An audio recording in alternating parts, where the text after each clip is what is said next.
Okay, I'd like to call this meeting to order, and this meeting is being videotaped. And we will start with Linda. Come on up. So, I've come today just to share this invitation from the Greenfield Savings Bank for their 150th anniversary for planting of an elm tree on the common. So I'm kind of looking to you for what your determination would be about my response to them.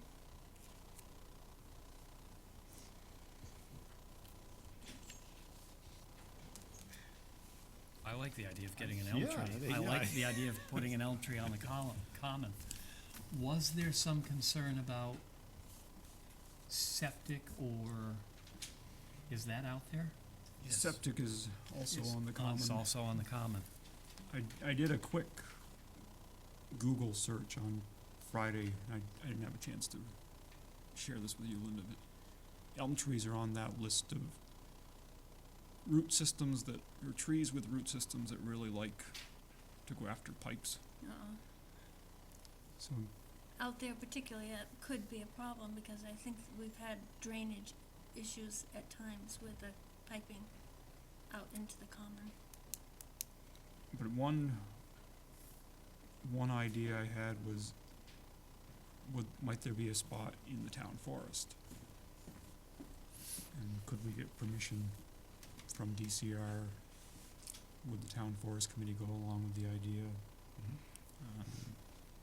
Is there a place somewhere at the Riverside building where that kind of shade tree might work? In front of the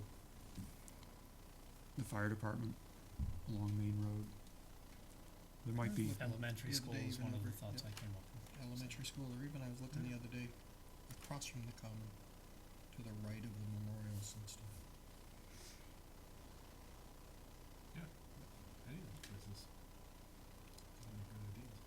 I really like the town forest.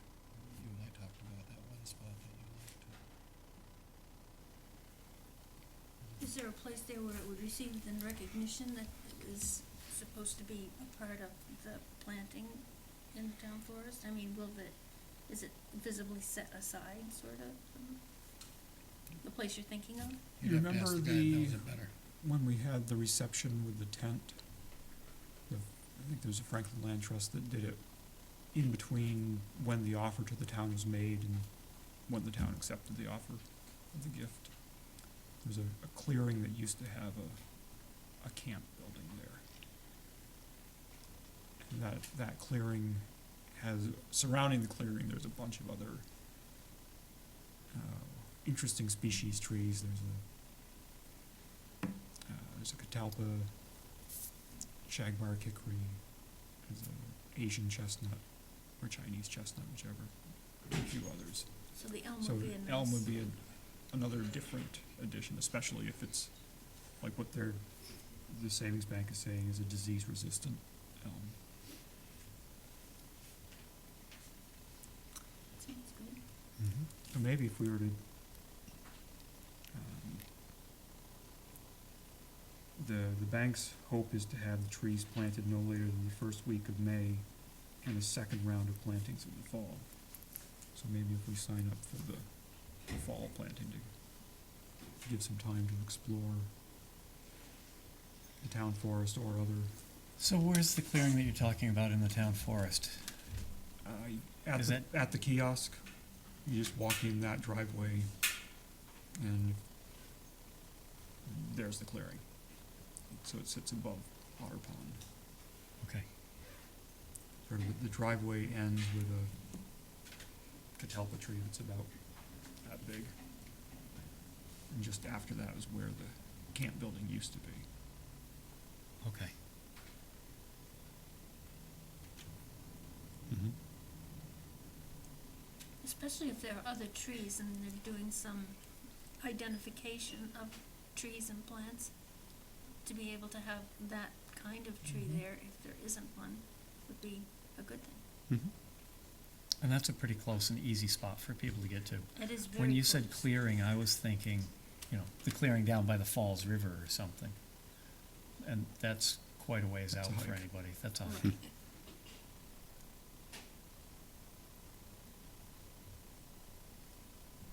So then I should get in touch with them and Yeah. tell them we'd like very much to be a part of that Yep.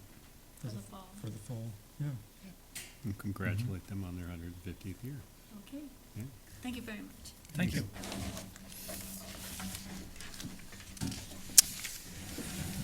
Where would you like to go? Oh, we can go start back at the top. Old business? Review of minutes, anything? Nope. Okay. Project updates? Line well drilling will be at the elementary school this Thursday to install the water meter. So that'll be a secondary or second water meter on the system that will let us have a reading of how much treated water goes through the building.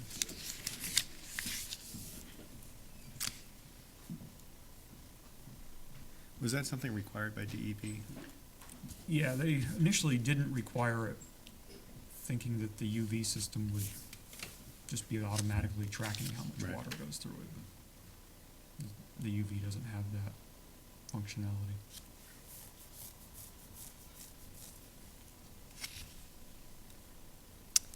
Anything else on project updates? Nope, that's it. Okay. We go to police cruiser accident, update on insurance settlement. The title for the wrecked cruiser has gone to our insurance company. The check from them for 36,000 and change is on its way to us. Police department has stripped everything of usefulness out of the wrecked cruiser, so that's, I think, now out back of the building, just waiting for the insurance company to assign somebody, a salvager, to come get it. There was talk at one point about possibly up to $8,000 for other equipment. Still No. waiting on that claim. Okay. So that $8,000 of equipment that the insurance company may be paying us for, is any of that stuff that's been stripped out of the old cruiser? And if so, the insurance company is getting it back, or is it in the old cruiser going back to them when they pick it up? And we need to make sure that we get covered for that in that insurance check? How is that? Do you know the details on that at all? Not really. Other than being sure that anything that's useful to us Came out. has come out. Wouldn't it, I'm just curious though, wouldn't it be that they determine what they're gonna cover and then whatever, I'm guessing whatever is duplicate, we don't necessarily have to get rid of, but I'm thinking when it's been in an accident, some of this stuff is compromised to begin with, so it's a question of then figuring out what we can hold on to after that. I'm just asking, I mean, that would be my, Redmond Hush. mentioned it, but I don't remember Okay. details about. For electronics, yeah, there were some things that were working kind of flaky after the. right, So those are gonna Things be that are part on of, the claim. on the right, claim. okay. But we might still hang on to them because if we can get a flaky one to work, it's better than having none at all if one of ours goes down. Well, I'm also thinking if it's got a part, it may be flaky for other reasons, but if it has a good part that could be used for Mhm. something that, you know, goes bad, then. Like if it's got a flaky board, but the monitor's good, then if we Yeah, have a yeah. monitor go bad, we can use the monitor and not use the flaky board. It's a great way of putting it, yeah. Yeah. I was just trying to clarify that. Yeah. And Sergeant Bassett, the title for the new cruiser came today, so Sergeant Bassett was going to the registry and getting plates swapped around for that. So that's What came today? the title for Title. the new cruiser. And a Okay. timeline on when that's being marked, Don't know that. because then after that, it has to go down to Marcotte to get upfitted, right? Actually, the markings may be this week. So it's I been do know that. Delivered already? MHQ had that blue one in stock, Yeah, so they ordered that so it's one. already They're been gonna delivered? mark it, and then I would assume we're gonna transfer it to Marcotte, Mhm. who will then do all the other upfitting. Okay. Okay. Anything else on that, or? Nope. Okay. Go on to chapter 90 project request, additional 80,000 to South Cross Road project. This is something first brought to you from the March 4th meeting. Any questions, looking for additional information. So the answer that came back from Mickey shortly after that meeting, slipped my mind to bring it to you, was the additional funds are because they had to add some paved waterways to the project and also more gravel to the base. There's one area that was very wet because of all the rains. So it's money that's already been spent on the project. It's not expanding the project any bigger than the work that's already been done. He said even after approving the extra 100,000, there's still, or after approving the extra 80,000, there's still an additional 100,000 available in our Chapter 90 allocation, plus the money that we're getting for this current year. It's not draining us dry, so to speak. It's not putting us in financial straits, but it also is not money that we expected to expend. Right.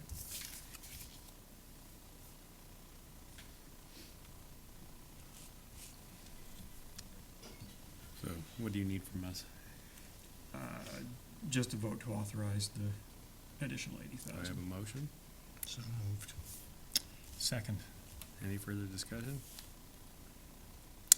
All in favor? Okay. I was opening my mouth for further Okay. discussion. I'm trying Let's- to by figure all out how to means. be. I'm not- So, moving forward, surprises like this. We have a plan for, I mean, usually we have a pretty good clue of what something's going to cost. Yeah. To miss it by 80.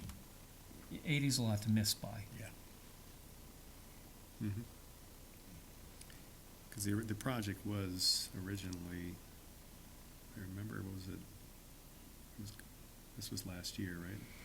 130 or something like that? I was thinking over 100. Yeah, it was like 130. For That's some reason, about that that. number sticks in my mind. So if it's 130 to 210, that's a pretty good percentage change. Hmm.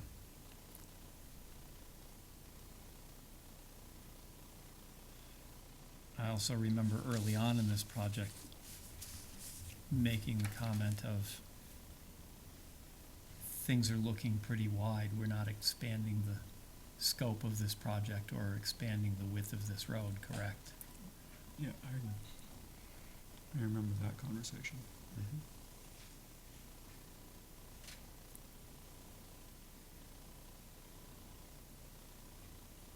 Well, we could ask the highway superintendent that for future Chapter 90 or road work projects in general, Or at road work in general, I that think. if the minute there's an indication that it's going to be, I guess, how to quantify significantly over the estimated cost. Some leeway. If this project was 10,000 over, Right. It's not a big deal. not a big There may- 130 to 140 is not a big deal. There may also need to be a discussion about beginning widths and ending widths, because we've had the conversation at South Cross, we've had it on River Road, we've had it in other locations, and I think what John sees, what I see, is a road that was like this and it became like this. What the highway department's seeing is the road that's been crept in on being put back to where it belonged, or Mhm. just we're graveling the shore. I don't, they're seeing it a little different than we are, I think, but I think we need to understand what they're seeing, Uh-huh. Mhm. so we know, because I mean, as you and I both know, if you creep that road a couple of feet this time and a couple of feet next time, all of a sudden you've got a pretty wide road within a few repairs. And generally, they're not widening the pavement width, Right. but it looks a It lot looks like wider it, because yeah. they've had to strip out the buildup of leaves and grass and brush that is growing on the shoulders in order to do the work to the entire road area. I've definitely noticed that same feeling that it's wider. And that's part of what I'm after. And I think the four people sitting here all realize that, because I've said it before, that if you make a road feel wider, the natural inclination of people on that road is to drive faster. And Safer. so It's safer, I've got better vision. it's safer, I've got better vision, I can drive faster, which makes it no safer. No, because the road's still the same road with the same curves, the same, and if Yep. it's a 35-mile-an-hour road. And it's you a might have the 35. same bicyclist or the same Mhm. person walking their dog or the Yep. same person going to their mailbox. But the traffic's a lot faster.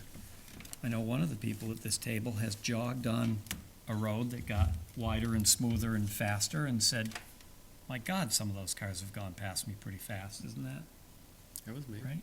Yeah. I've got to shut this thing off so it stops And yes, that making does happen. notifications at me. I agree. So just see if we're on all on the same page, I guess is my thing, but. So, any other further discussion? Hearing none, all in favor? Aye. Aye. Aye.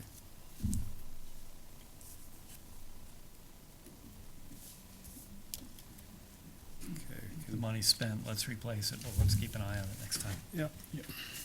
So let's jump down to the renewal of police chief's contract for fiscal year 20 through 22. So this is the contract that came out of the executive session discussions with the chief 2 weeks ago. I updated with the changes, things that we talked about during the executive session. The two real important changes to talk about, not changes from the meeting, but just to the contract in general. This is a 3-year contract, so it begins July 1, 2019, and goes through June 30th of 2022. And salary for all 3 of those years is $80,000 per year, plus any COLA that might be voted by the town. And COLA only, nothing else. No other increases. So that's the, And no COLA in FY20, correct?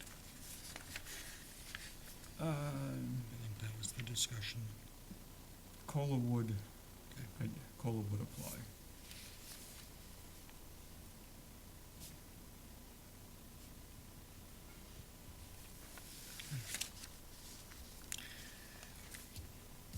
I'll make a motion, we sign the contract for Chief Redden. I'll second that. Any further discussion? I would point out that, except that it's school vacation week, the chief would be here Yeah. to sign his half of the contract. He's on board with this as well. Well, I'll say it's nice to have him sign up for another 3 years. It's a pleasure to have him as a Yes. chief. We're lucky to have him Yes, we are. and thrilled to keep him for another 3 years at least. I'm glad we've got him for another 3, and I hope it's more. Yep. So, Now that this little fest is over. we can vote. All in favor? Aye. Aye. Aye.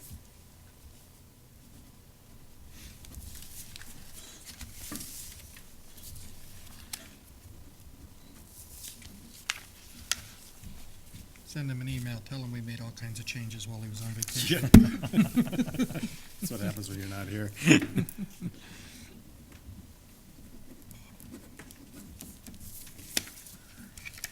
Okay, oh, sorry.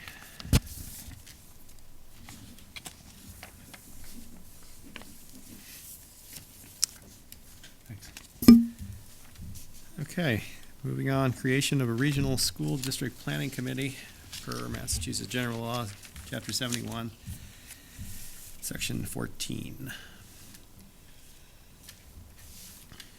This came out of a couple of the civic leaders, Gill Montague civic leaders meetings. And there was a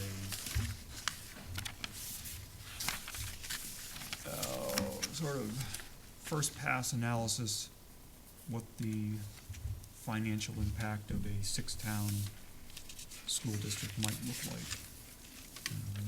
Based on all the discussions so far, there, at least from the towns of Gill and Montague, there seems to be interest in exploring it further. There's at least at first blush, the potential for either financial savings or the opportunity to do more with the money that we're spending. We could really beef up and improve the quality of education. So the discussion certainly has not all been about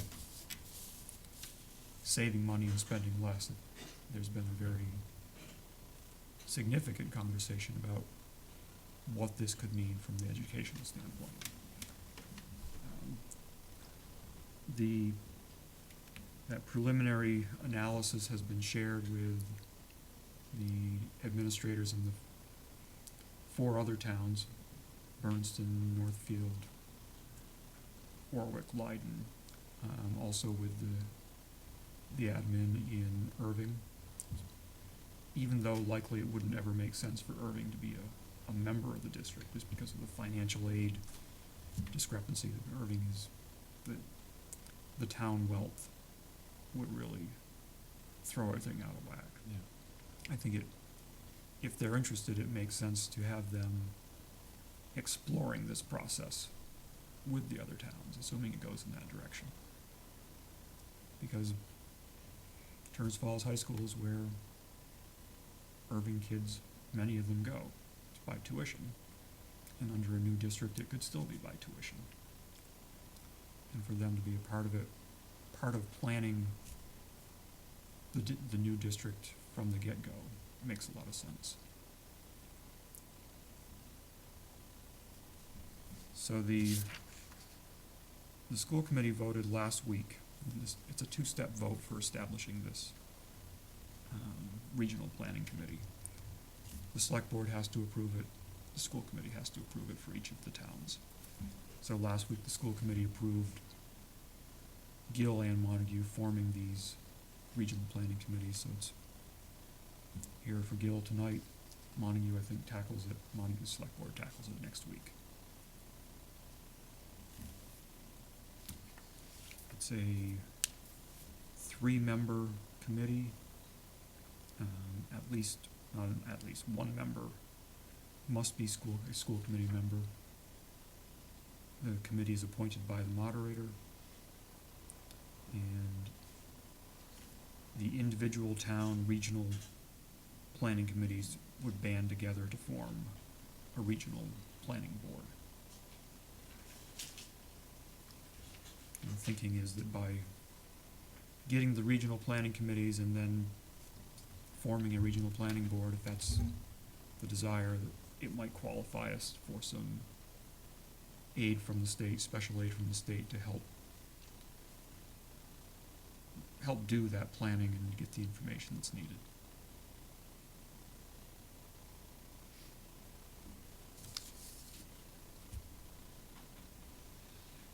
Thoughts?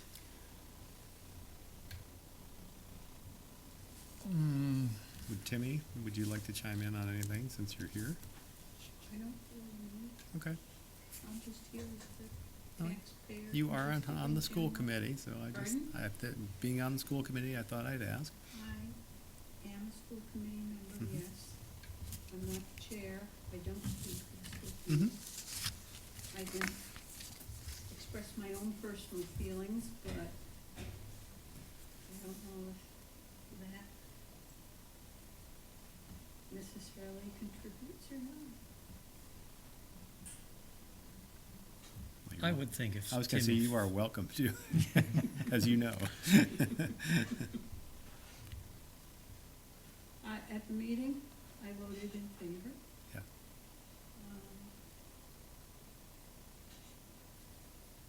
I don't think it hurts to explore. That doesn't mean that the vote is saying what the exploration will lead to. Right.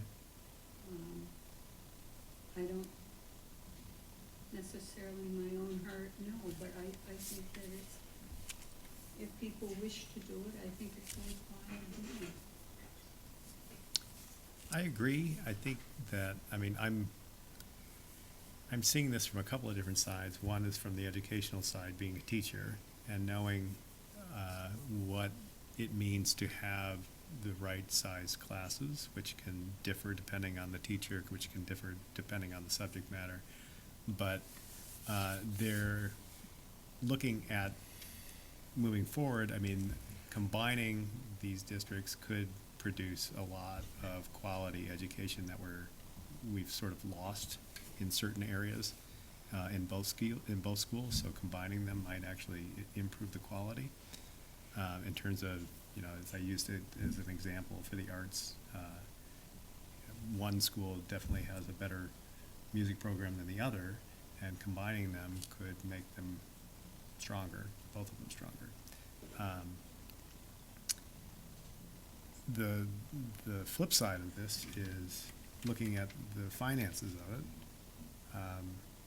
I get a little concerned because although the assessments looked like it was going to be much higher, the local contribution came in a little lower than what we're paying now. So that was the piece that was missing in the proposal. So we saw the assessments, but we didn't see how it was going to affect the local contributions. And then that came in later from DESI, which helped.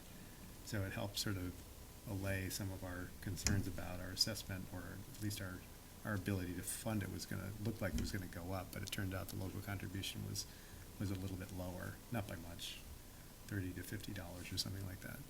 But that's the part that concerns me, is that when we're regionalizing, for me, I mean, we're already battling declining enrollment, declining population in this area. We're already battling a state that continues, we're sort of forced to continue to raise regressive taxation on property, and that puts a lot of strain on small towns like us. And it would be nice to feel like if we were going to regionalize, to have some kind of budget relief. That's the hard part. That's because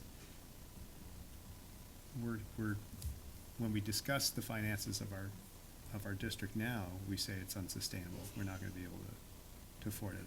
Well, if we're all coming in at basically the same local contribution, then that is a little concerning, that we're not, it's not really budget relieving in terms of going forward.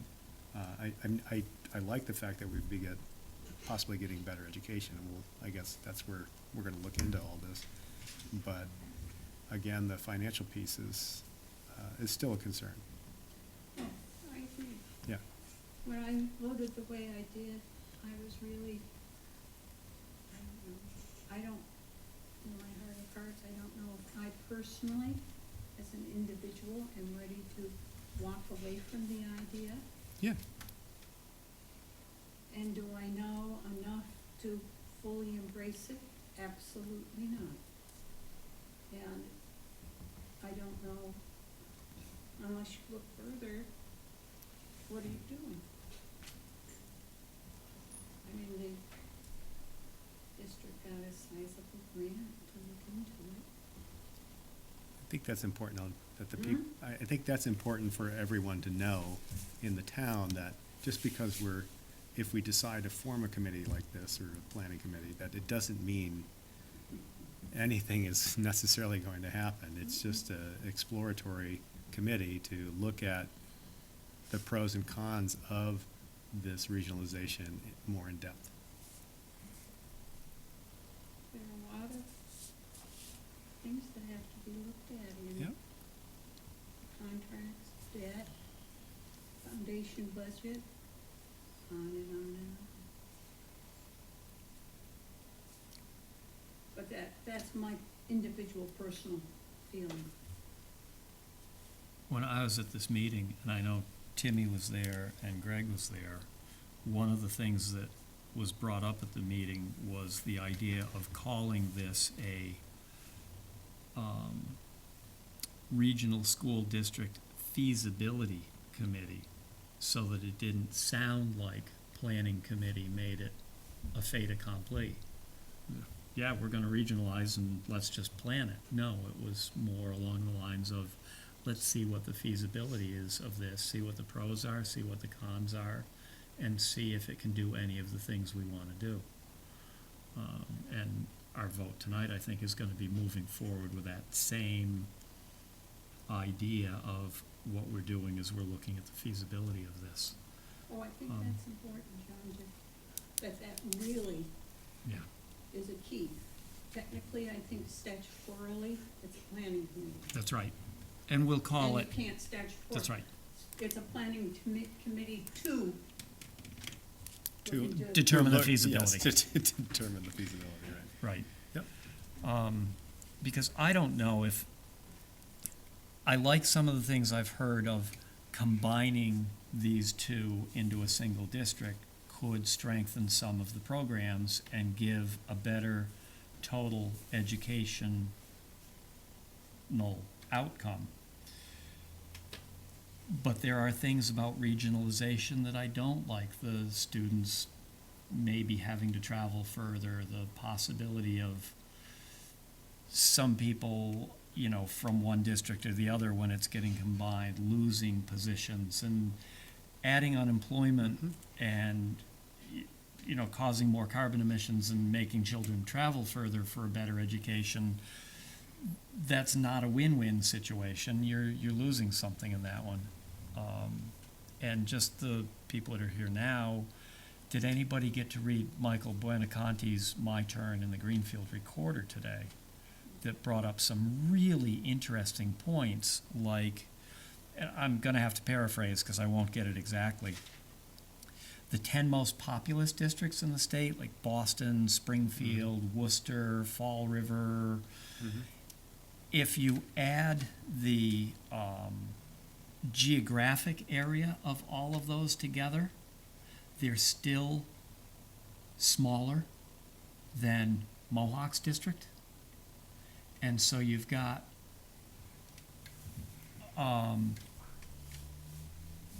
200,000 students from a smaller geographical location than Mohawk. Under 1,000. than under Yeah, 1,000 under at 1,000, yeah. Mohawk. Yeah. And that it's not unusual for Mohawk students. Cheech has got it up. I don't have to paraphrase, she's got it here. And it may even be, Well, and that points to the, you know, the rural, what is going on regionally in terms of advocating for rural schools it as out well when as you go rural home. towns. So, you know, I know I'm gonna be traveling probably to Boston in the next month with the Rural Commonwealth Group, the Finance Subcommittee, to go and meet with the legislature on these issues, on school funding, on, you know, how can we get the state, especially out east, to recognize that we are a benefit to the east, but we can't be, that benefit has to be recognized, and there has to be something that can be financially, you know, financially recognize that benefit. I'd see us as, you know, we're sort of a positive externality. They love to travel out here and use our bed and breakfasts and use our, you know, ski holes or ski on whatever. slopes and- That, yeah. but, you know, we're struggling because we are having declining population and older population, and so, but we're constricted in terms of our ability to grow. For me, when I first saw the study that came out, I probably went from similar to what Timmy was saying earlier to absolutely opposed when I saw those numbers. Absolutely opposed when I saw the numbers originally. Yeah. That said, as I've done a little more research on it, and I don't attend the civic leaders meeting, I stopped quite a while ago. I have enough meetings to attend, and I have somebody that I can trust immensely at those meetings. So, But when I was attending at the beginning, one of the things that I was adamant about that I didn't feel most people were, when we were in the planning part of that, there was a lot of discussion about what could be done. And it seemed like most people in the room wanted to know what the state could do to fix it. And I'm of the mind that we can't wait for the state. We've waited for him for years. You know, he's got a great group and they're doing good work. And hopefully they get something, but we have to do something on our own too. And this is a step of doing something on our own. Do I honestly believe we're ever going to be a 6-town district? I don't know if I do or not. But this doesn't say we have to be. This just says we look at it. Is it feasible? Is it the right thing? Is it the right thing for the 6 communities? Is it the right thing for Gill? So, Yeah, I think again, to get back to the planning committee title, is to say, the planning part of it can be stopped at any moment in time. But if they do the feasibility research and it looks like we're all in agreement, then that feasibility is done and the planning can continue if people want to move in that direction. But it doesn't mean that it's going to move in that direction. Right. So I think that people understand that just because it says planning doesn't mean we're planning anything.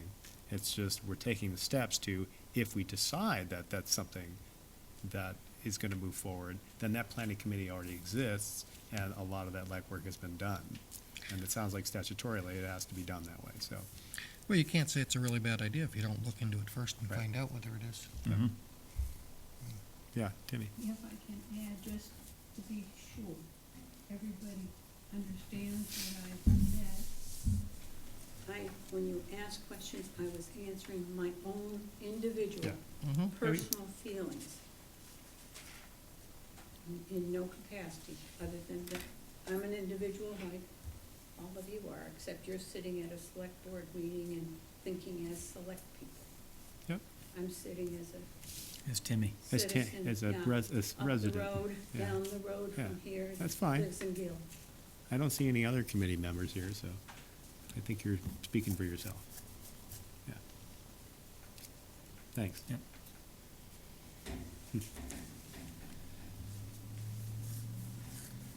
So I'll move to approve the creation of a regional school district planning committee for Second. Massachusetts General Law, Chapter 71, Section 14. Second. Any further discussion? And if I remember right, the moderator is the one that appoints. Moderator appoints. This week is the deadline for the next issue of the newsletter.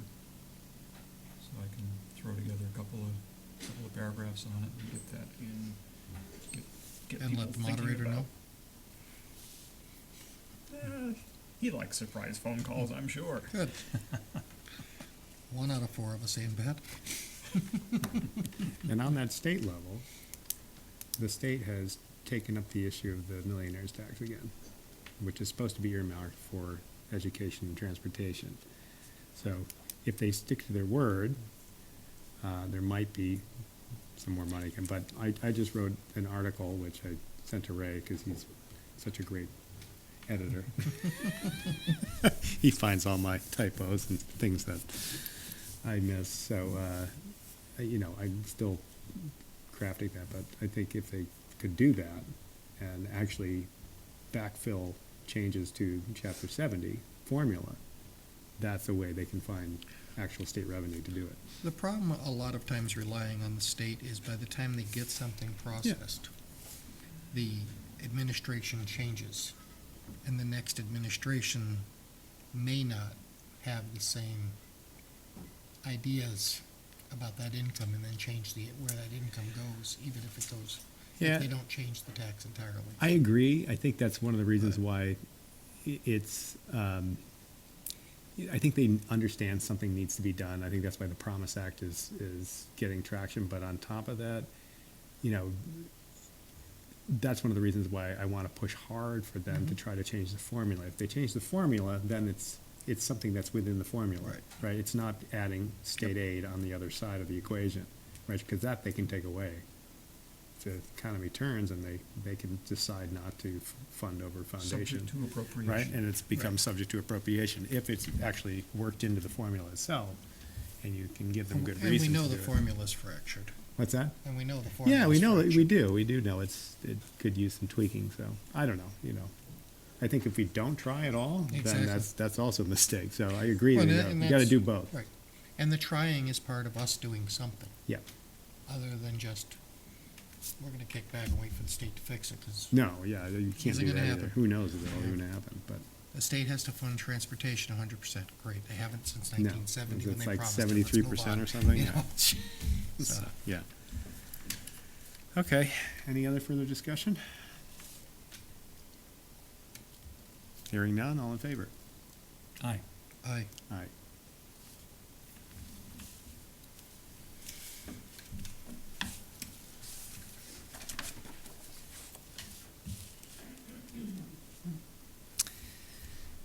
You ready to move down on the sewer commitment? Yep. Okay. So sewer commitment, $40,416.33. Other than being a bigger number than it was a year ago, there's really nothing that's stood out to me as far as the volumes or the dollar amounts. Motion to approve and sign the sewer commitment. Second. Any further discussion? All in favor? Aye. Aye. Aye.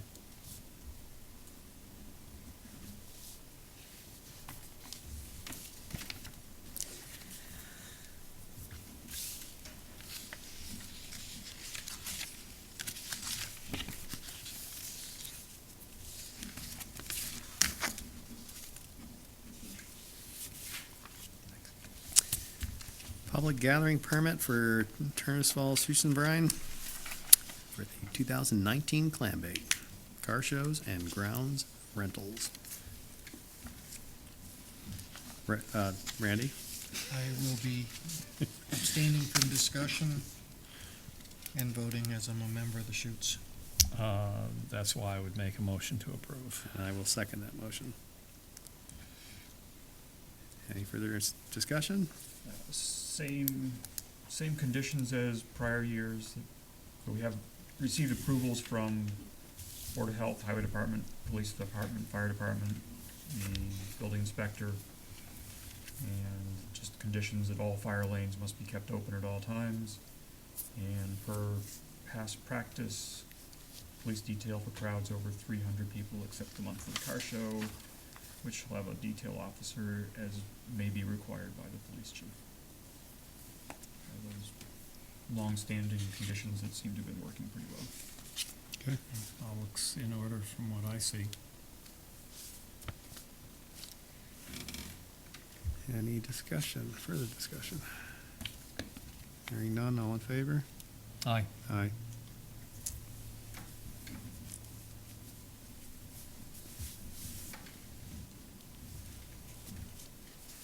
What would we do if one of us joined the Shoots and Ryan? The wait's too long. No, Don't worry. I'm just kidding. I'm just kidding. We wouldn't be able to vote on it.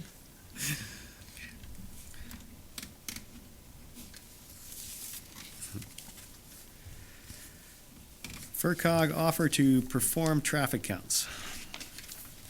Annual offer from the FERCog, they've got a traffic counter, a couple of them that they can do traffic volume, vehicle classification, speed, and turning movement, so intersection counts. Mickey has suggested doing the Lions Hill Road side of the Center Road intersection. So I think that means up here between where Center Road curves to the left and Main Road.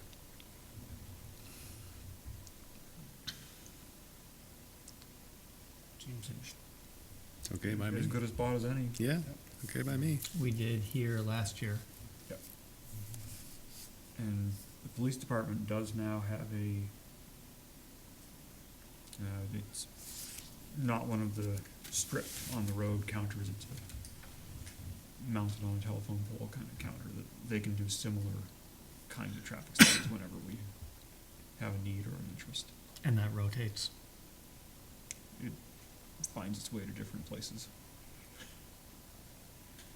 Good. So, if you think of any areas of interest, there's no real deadline or timeline. I'll just get Mickey's suggestion put into the queue for FERCog. Okay, renew field leases for 2019, Boyle Lot, $130, Mariamonte, $175, both to Joe Williams. So moved. Second. Any further discussion? All in favor? Aye. Aye. Aye.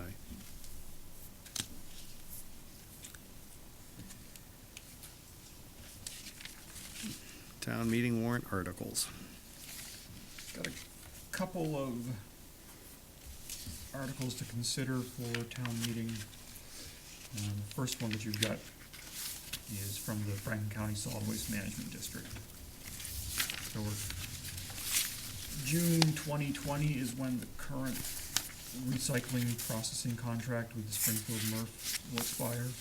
So the bid process is ongoing now to select a vendor for another 10-year contract. So this town meeting warrant article would authorize the select board to enter into a 10-year contract for recycling processing services. So if we enter into a 10-year contract and there is a processing fee for recyclables, is that processing fee held for that 10-year term? I'm sure the Haven't read this. contract's gonna have, An escalator, I'm probably. sure it's gonna have an escalator or each, It you know, may some type even- of wording that says it's determined annually or something.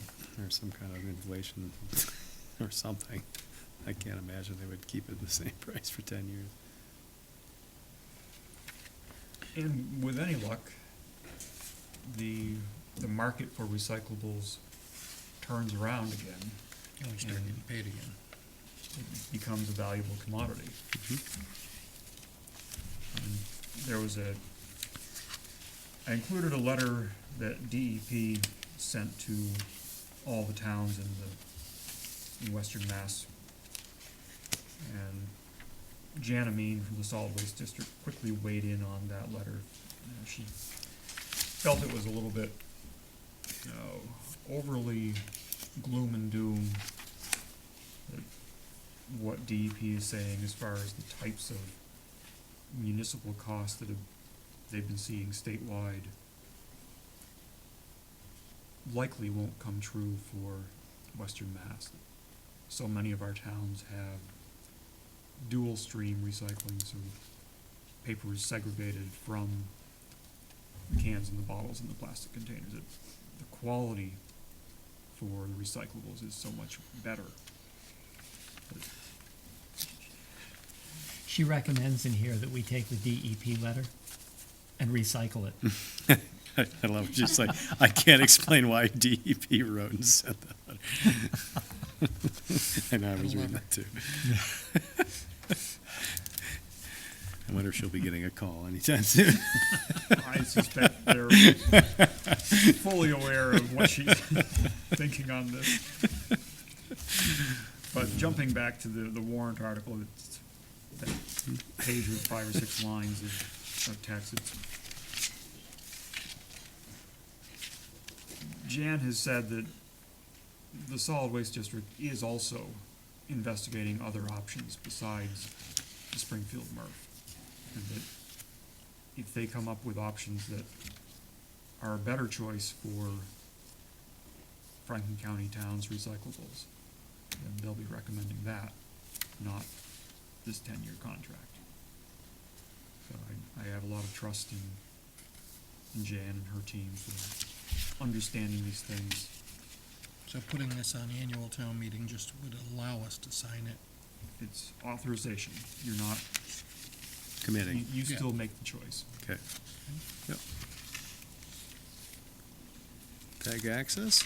And PEG access, back again for the final time. This is the third year. They Yeah, it's promise. you what you think. Nothing's Um, ever final. So this started. Until it is. This started in 2016. The State's Department of Revenue came out with rulings that PEG access money needed to be treated by towns in a certain way, and in order to make that way happen, there was a series of votes and choices to be made. They postponed it for a year, they postponed it for another year, they postponed it for a third year. Nothing else seems to be changing, they're not going to postpone.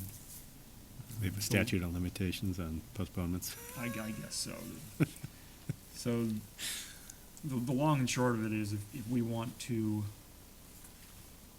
maintain and retain this separate account where the PEG access revenue from Comcast gets deposited, then we need to have town meeting vote to establish a new account that's essentially the same as the old account, but we'll. And if we don't do that, all the PEG access money lands It will become free cash. Oof. into the general fund, basically. And that would eliminate the fund that we now have that helps pay for audiovisual equipment, Yes, pays the stipend for the person yes. who videos our meetings or other things. Some people may like that. Some may. I think most people would probably Not. not care for it if they thought about it. Yeah, I mean, we've put in place on the committee fee structures now to pay people that give their time to record these meetings, to record community events. This technology needs to be paid for, updated. Often we have to replace it every so many years, as anyone knows, with a computer. I think the way that we could look at it is we need that money in there to keep all this going. And if there's any sort of major change in technology where we're going to be doing a complete change of all this equipment, right, then it has to come from somewhere, and that's why you have this fund. But, I can understand why this would be an issue for a much bigger town with much larger PEG access money, right? That I can understand, but for a small town, we're not, even though it may seem like a sizable amount for a small town, it's not when you think about, It will be gone. it will be like gone that. like that, yeah. Overall, it wouldn't help The the general overall fund. budget in the general fund. Right. Right. It does provide a very needed Yes. word And service in this yeah. fund. Yeah, and I wanted to make sure that that was addressed, because Mhm. prior to my term on the select board, I heard so much about the select board is doing their stuff behind closed doors, we don't know what they're doing, nobody know, Now you It can was see it was before either one of you guys were on the Mhm. select board, but I was when we started videotaping Yep. these to address the concerns that people had, that the select board was having discussions that nobody was privy to. And if people, Now that can't be said. and if people look back at those, it was a single camera with not great quality video, not great quality audio, and it's changed immensely over the years. And, not in any small part to Janet. Janet's put in a lot of work and time to help update this, but. Right. We haven't gotten any better looking, but No, that's not her fault. She hasn't Janet, put in those that's right, cameras thanks. yet.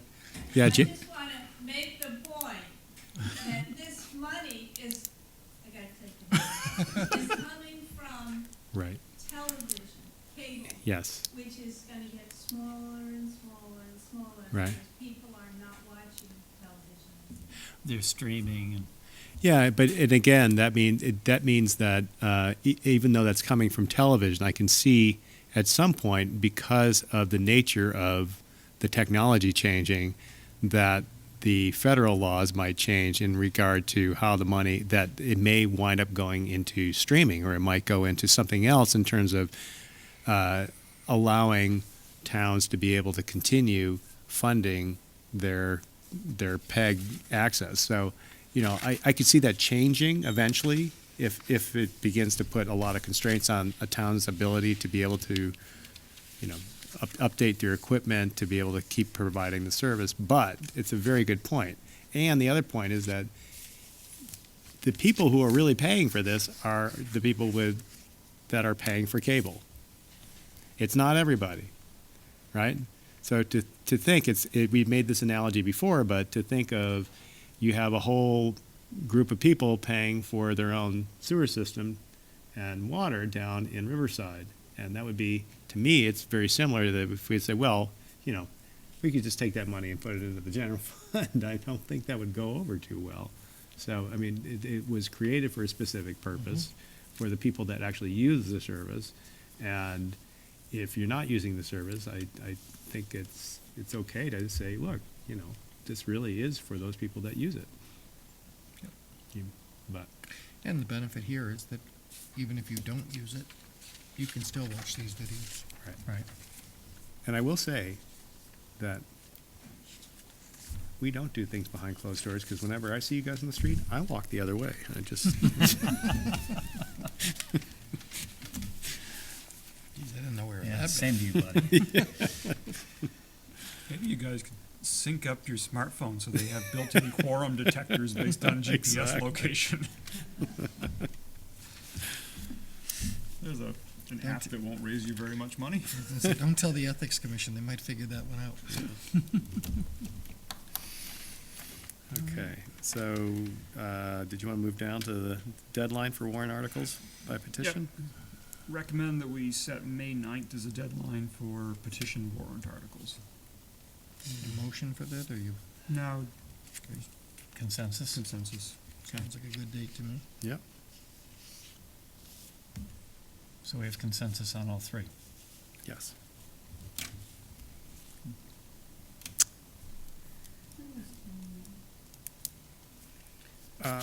Monday, June 17th. Right.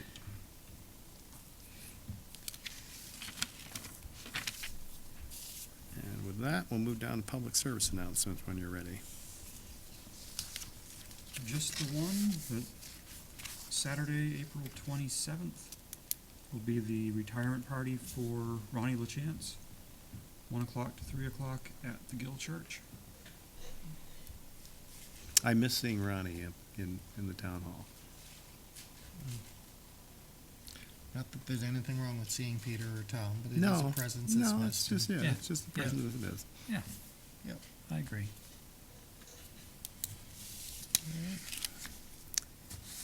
And if there's nothing else, then that ends this portion of the meeting.